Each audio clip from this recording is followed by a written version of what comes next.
مسجد میں بھی، گھر میں بھی، معاشرے میں بھی، ہر جگہ اس عمل کو یاد رکھنا چاہیے۔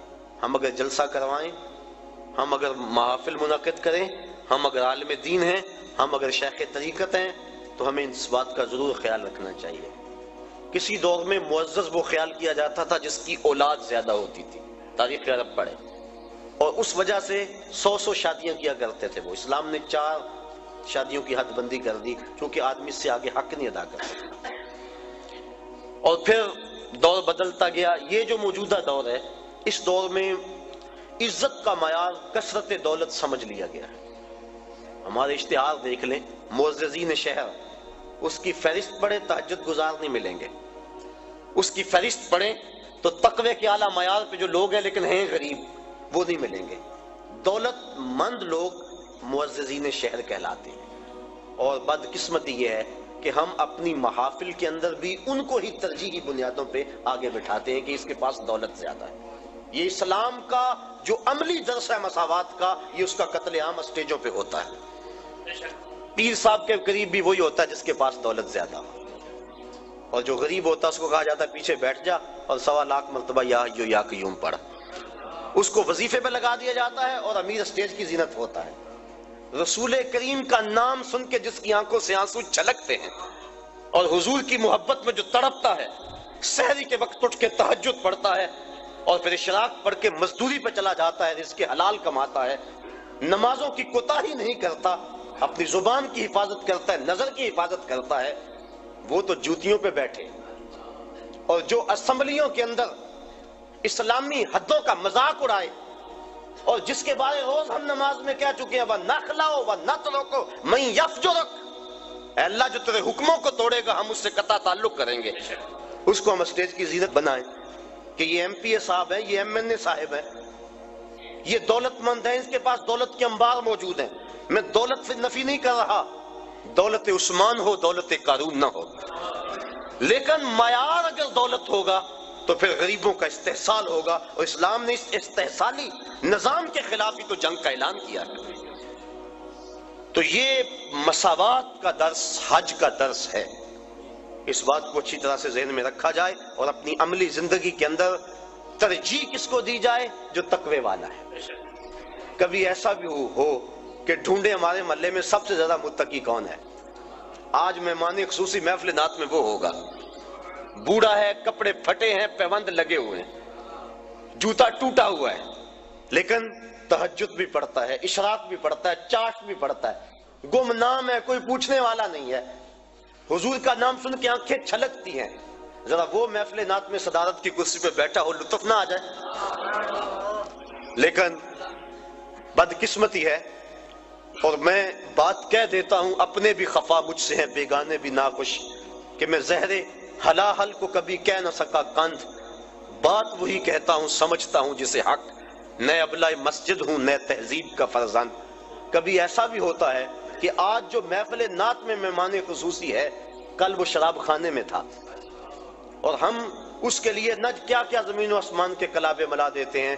خدا را یہ ظلم اللہ کے گھر میں نہ کریں، محافل نعت میں یہ ظلم نہ کریں، آستانوں پہ یہ ظلم نہ کریں، تقوی کو بنیاد بنائیں اور تقوی کو معیار ٹھہرائیں۔ تو جب تقوی کو معیار بنائیں گے تو دیکھنا کہ کس طرح تقوی میں دوڑ لگتی ہے۔ جب دین میں بھی عزت دولت سے ہے، دنیا میں بھی عزت دولت سے ہے، تو پھر کس کا جی چاہے گا کہ روکھی سوکھی کھائے اور حلال کی کمائے اور حرام کے قریب نہ جائے؟ جب پیر بھی عزت دولت کو دیتا ہے، مولوی بھی عزت دولت کو دیتا ہے، شیخ بھی دولت کو عزت دیتا ہے، معاشرہ بھی دولت کو عزت دیتا ہے، تو جہاں عزت ہو انسان وہاں لپکتا ہے۔ یہ فطرت ہے انسان کی۔ کبھی آپ نے دیکھا ہو بارش ہو نا، پاؤں پھسل جائے اور بندہ گر پڑتا ہے، تو یہ بعد میں دیکھتا ہے کہ مجھے چوٹ لگی ہے یا کہ نہیں لگی، پہلے دیکھتا ہے مجھے کسی نے دیکھا تو نہیں۔ یہ فطرت ہے انسان کی، اسے اپنی عزت اپنی جان سے زیادہ عزیز ہے، تو جہاں عزت ملتی ہے وہاں بڑھتا ہے۔ تو اگر اس کو یہ سبق دیا جائے کہ جس کے پاس دولت ہے اس کے پاس عزت ہے، تو دولت کی دوڑ لگے گی۔ اور اگر معاشرے میں علماء، مشائخ، ذمہ دار لوگ یہ شعور دیں گے کہ جس کے پاس تقوی کا نور زیادہ ہے وہ معزز ہے، تو دیکھنا مسجدوں کی رونقیں بڑھتی ہیں یا کہ نہیں بڑھتی۔ تو یہ اسلام کا عملی درس ہے حج کے موقع پہ مساوات کا۔ حج کا چوتھا مقصد، یہ جو گفتگو ہے، یہ جو مضمون ہے، یہ تفصیل طلب ہے. اس حوالے سے بہت سے دکھڑے ہیں میرے سینے کے اندر، اور ہمارے معاشرے کے اندر جو کچھ ہے یہ آپ بھی اس سے باخبر ہیں اور میں بھی باخبر ہوں. انشاءاللہ زندگی رہی تو کبھی اس پر گفتگو کریں گے، لیکن اگر اب اس پہ میں بات کی تو پھر کافی وقت جو ہے وہ گزر جائے گا. معاشرے کے وہ محروم طبقے اور عدم مساوات کا جو انداز ہمیں نظر آتا ہے معاشرے کے اندر، اس سے معاشرے میں جرائم پھیل رہے ہیں، اس سے معاشرے کے اندر ظلم اور جبر پھیل رہا ہے، اس سے معاشرے کے اندر بے سکونی ہے اور طمانیت کا نور کسی کے پاس نہیں ہے. میں نے جمعۃ الوداع کے موقع پر کہا تھا کہ ایک طرف تو حال یہ ہوتا ہے کہ امیر کا بگڑا ہوا بچہ گولڈن سیب کا ایک کونا کاٹ کے دوسرا کتے کے آگے ڈال رہا ہوتا ہے، اور دوسری طرف عید کے دن بھی بیوہ کا یتیم بچہ چھابڑی لگا کے آلو چھولے بیچ رہا ہوتا ہے. تو جس معاشرے میں یہ تقسیم ہو اس معاشرے میں روشنی کیسے آ سکتی ہے، اس معاشرے میں نور کیسے آ سکتا ہے؟ میرے آقا تو یتیم کو سینے سے لگاتے ہیں، اس کو نیا لباس بھی دیتے ہیں، عزت بھی دیتے ہیں، اور ساتھ یہ بھی کہتے ہیں بیٹا کیا تو پسند نہیں کرتا کہ محمد تیرا باپ لگے اور عائشہ تیری ماں لگے اور فاطمہ تیری باجی لگے؟ پھر جب وہ انگلی تھام کے حضور کی چلتا ہے تو وہ کہتا ہے کہ تھا تو یتیم لیکن مزہ آ گیا مصطفیٰ کی انگلی تھامے جا رہا. تو اگر ہم پسے ہوئے طبقوں کو عزت دیں گے اور انسانی بقال کو ملحوظ رکھیں گے اور اسلام کا جو مساوات کا درس ہے اس درس کو ہر صورت کو ملحوظ رکھیں گے تو معاشرے کے اندر طمانیت ملے گی، غریب کو بھی سکون ملے گا اور امیر کو بھی سکون ملے گا. اور وہ لوگ قابل داد ہیں کہ جو دولت کی کثرت کے باوجود تکبر کی اس خصلت سے اور نمایاں ہونے کی اس آرزو سے مبرہ ہے. ایسے لوگوں کی کمی بھی معاشرے کے اندر نہیں ہے.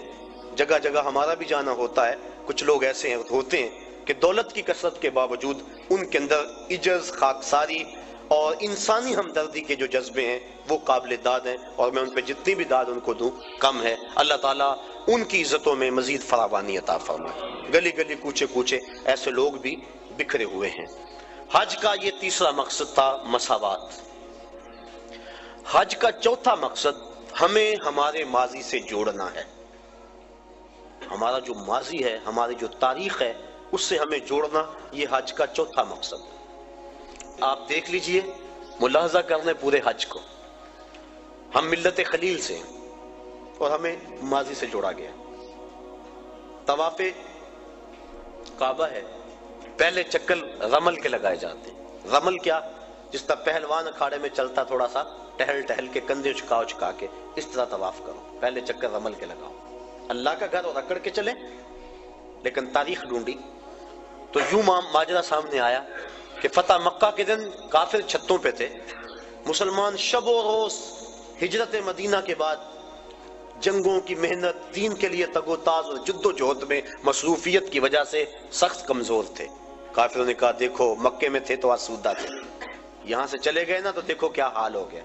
آقا کریم فرمایا ذرا تم تھوڑا سا ٹہل کے چلو تاکہ انہیں پتہ چلے ہم ماڑے نہیں تگڑے ہیں. ان کو دکھلانے کے لیے اس انداز کے ساتھ پہلے چکر رمل کے لگوائے اللہ کے گھر کے سامنے. اب کفار چھتوں پہ موجود نہیں ہوتے، علت ختم ہو گئی. جب علت ختم ہوئی تو معلول بھی ختم ہونا چاہیے تھا، لیکن علت ختم ہوئی معلول ختم نہیں ہوا.